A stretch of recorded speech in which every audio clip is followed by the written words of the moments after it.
me give you guys a shakedown of what I've done on my 1969 Honda CL350.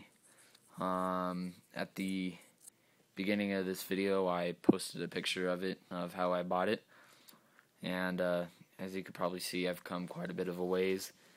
I'll start off with the front and then work my way back. There used to be a whole lot of corrosion and on the top of the trees here. What I did is I took a Scotch-Rite pad, because I knew the forks are going to go all the way down to the seals from that point, so I knew it was okay for that, and it cleaned those up quite nicely. I rebuilt the forks. I rammed in the new seals on my own, and I'm going to be buying the fork boots here pretty soon. I hand hammered knee indents into the tank. This is the bad side of the gas tank. I'm going to be repainting it here pretty soon, but here's the good side. What I'm going to be doing is adding black knee pads for this, but it turned out pretty nice. I'm glad. I'm happy with it anyways. For the engine, I fully rebuilt it, and I replaced the gaskets, and I placed in I think it's 0.5 millimeter oversized valves to help with it, just a little bit of flow, because my exhaust valve on this cylinder had just a little bit of a dent, and it was causing compression to be a little bit low.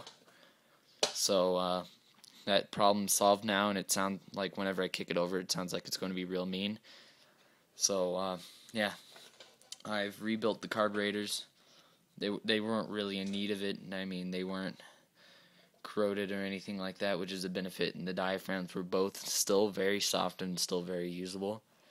So I kind of speed holed my sprocket cover. You know, I didn't really care. I just wanted to had nothing better to do. I know I kind of overlapped it with 2 holes in some places. That's alright. I don't really care. I'm fully redoing the wiring. I've already got probably 1/3 of it finished. I'm just having a little bit of trouble reading the schematics.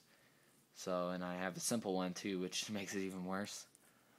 I put stock on GSX-R 750 rear sets on it from a 2005 model, and this is actually a lot simpler than people think. What I did is I removed these stock passenger pegs, and then I removed that little back plate that used to be on the GSX-R pegs, and then all I did is I ran that Allen key through to the peg, and it actually works out nice.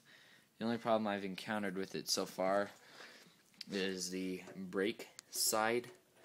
Whenever you try to kick it over, the kickstart does hit the rear brake, and I'm still kind of tinkering with it. But I mean, if you have a electric start, you know, that's no big deal. But I no longer do, because I took that off because it was causing some load onto the crankshaft that I didn't want.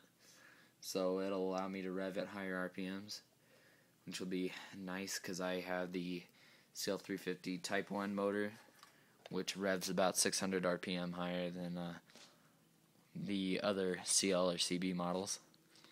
Part of what I've done is I've replaced the stock ignition coil leads, because they were old and rotten and basically falling apart. So I replaced them with these Pro Taylor wires, which were a pretty good bargain, and from what I've heard, they're actually a really good deal. So, or a really good brand of wire.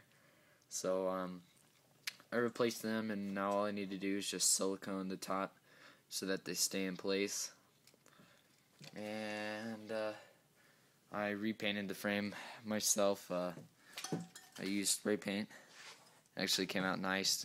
If you see dings and stuff in the frame, it's from me trying to install the engine on my own. So yeah, well, that's what I've done.